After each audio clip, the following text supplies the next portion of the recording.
Скажите, пожалуйста, чем мы можем измерить тело, намерение, желание получать? Желание получать. Шораш алиф бет гимел далит — это уровни авиют, это прежде всего.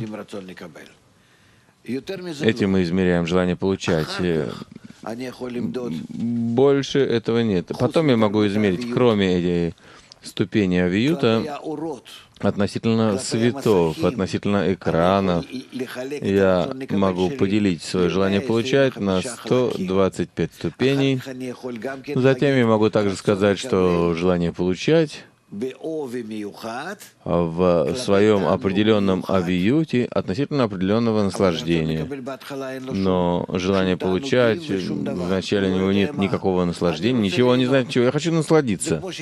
Это как ребенок маленький. У тебя ведь есть дети, верно? Четверо, да? Значит, ты знаешь.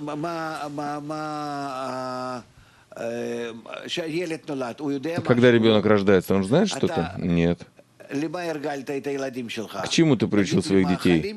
Допустим, к тем блюдам, которые ты любишь. Ты хочешь, чтобы они тоже знали, что так было у их и дедушки, и бабушки, что они... Вчера, например, я видел, когда саранча, был налет саранчи в Египте. Корейцы кушают, они их готовят. Это, кстати, кошерная пища. Согласно Торе, их можно есть. Именитые едят тоже. А, да, и они... Они имеют вкус бисли. Виски я услышал. Я уже начал задумываться. Так, из Египта к нам вкус виски. Короче говоря, я хочу сказать, что все это дело привычки, желание получать у ребенка маленького. У него есть к этому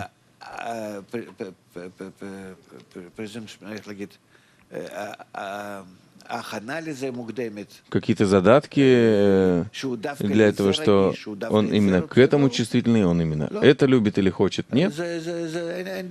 Нет такого. Возьми, скажем, какого-нибудь младенца из польской семьи и помести его в йеменскую семью, и привыкнет. То есть у самого желания получать нету вкусов, есть лишь величина желания, но откуда в нем берутся, скажем, есть сладкое, есть горькое, есть разные вкусы. Это все из решимот. Цвета, которые входят и выходят, они формируют в желании получать эти вкусы.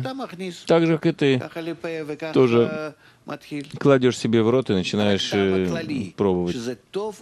Лишь общий вкус — это хорошее или это плохое. Ты можешь так различить. Возьми годовалого ребенка, дай ему что-то сладкое, он рад. Дай ему что-то горькое, смотри, как он плачет. Он пока еще не видит и не слышит. Месячного ребенка. Он не видит и не слышит, но он чувствует. Это относится уже к наслаждению и страданию. Это буквально как укол. Тело это понимает. Так это.